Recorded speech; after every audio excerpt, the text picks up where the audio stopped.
Well, hey, church family, I hope your day continues to go well as we continue to walk through Good Friday and we think about certain people who were connected to the crucifixion, or maybe they were connected to someone, Jesus, or some of the disciples.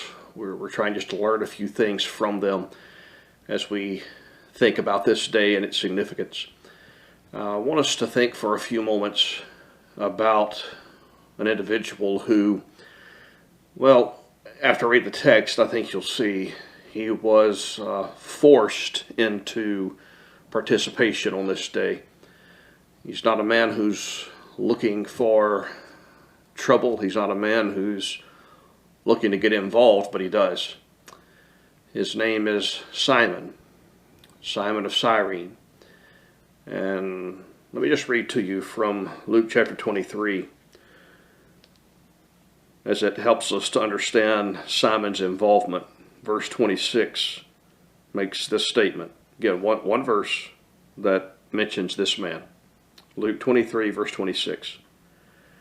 And as they led Jesus away, they, that would be the guards, the soldiers, they seized one, Simon of Cyrene, who was coming in from the country, and laid on him the cross to carry it behind Jesus. That's some interesting language that's used there.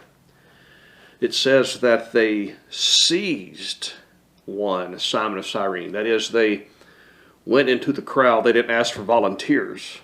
They went into the crowd and grabbed him by force. In fact, when you look at other places in the Gospels where Simon is mentioned, it's always in this context, Simon of Cyrene. And other Gospels use the word, they forced him to carry the cross of Jesus. So here's this man who is in Jerusalem for whatever reasons. He is not well known outside of what we just read about him, minding his own business. There's a lot of people, and there's a lot of events taking place. It's Passover, town is crowded, and there's a crucifixion. No doubt they were walking Jesus and these soldiers to the place of the crucifixion, and this man is minding his own business. He's seized, he's forcefully made to come out of the crowd, and a cross is placed upon his back, and he carries the cross of Jesus to the place of his death. When you think through Simon and his involvement on this day, you obviously see the physical aspect that's involved. Here's Jesus. He's been scourged.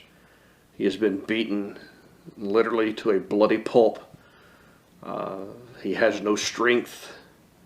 He's already had to shoulder and carry this cross a particular distance, and his body literally can go no further. He can do nothing else. And Jesus collapses under the weight of that cross before he ever gets to Golgotha. Enter Simon of Cyrene. Not of his own choosing, but by force being seized, who carries the cross of Jesus.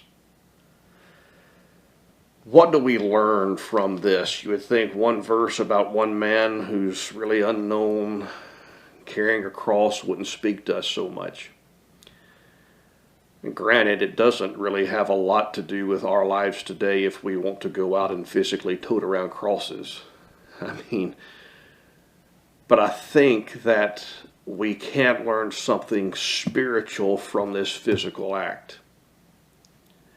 I wonder if maybe, and again, this is totally conjecture, this is totally me thinking through and just wondering. I wonder, though, where the disciples were in this process. Like, where were they on this date? Were they within eyeshot of Jesus? Were they able to see this take place? Because you see, before this, Jesus had his disciples together. And he said, if anyone would come after me, He must deny himself, take up his cross daily, and follow me.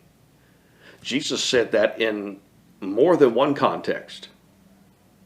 He talked about the cross of discipleship, that following him involves taking up our cross, a symbol of dying to self. And I just wonder if when he made that statement, and the people who heard that statement, were those people here on that day?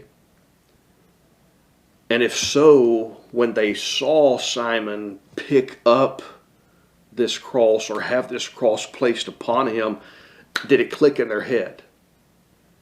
Did the light bulb go off? Did they make the connection between what they heard Jesus say about taking up your cross and following him? Did they make the connection between that and here's this man who's physically picking up a cross? Was it a reminder to them of what it means to follow Jesus? What's interesting is that at this moment, Simon of Cyrene is literally following Jesus more closely than any of the disciples are. Following Jesus today still involves carrying our cross. Just as Jesus said to those disciples, he says to us, if we're going to follow him, we have to take up our cross every day. Now that doesn't mean that we have to go find a piece of wood and place it upon our back. It means that we have to die to self, because that's what the cross symbolizes. It symbolizes death. The Apostle Paul said in 1 Corinthians, I die daily. He didn't mean physically. He meant to his flesh. This is the same Apostle Paul who said in Galatians chapter 2 that he's been crucified with Christ. Nevertheless I live, yet not I, but Christ who lives in me. And the life which I now live, I live by faith in the Son of God who loved me and gave himself for me. It was a daily decision to die to self, to take up the cross of Jesus, which is sacrifice and denial, and follow him. Following Jesus has never been easy. Following Jesus has never been simple, but it's always been worth it. As you go through this Good Friday and as you think about these people, don't forget Simon of Cyrene, who picked up that physical cross. And every time that his name comes to mind, just remember that as he picked up that physical cross, so too are we who are followers of Jesus, called by God and Jesus to take up our cross, to deny ourselves, and to follow the only Savior who's worth our worship, who's worth a follow.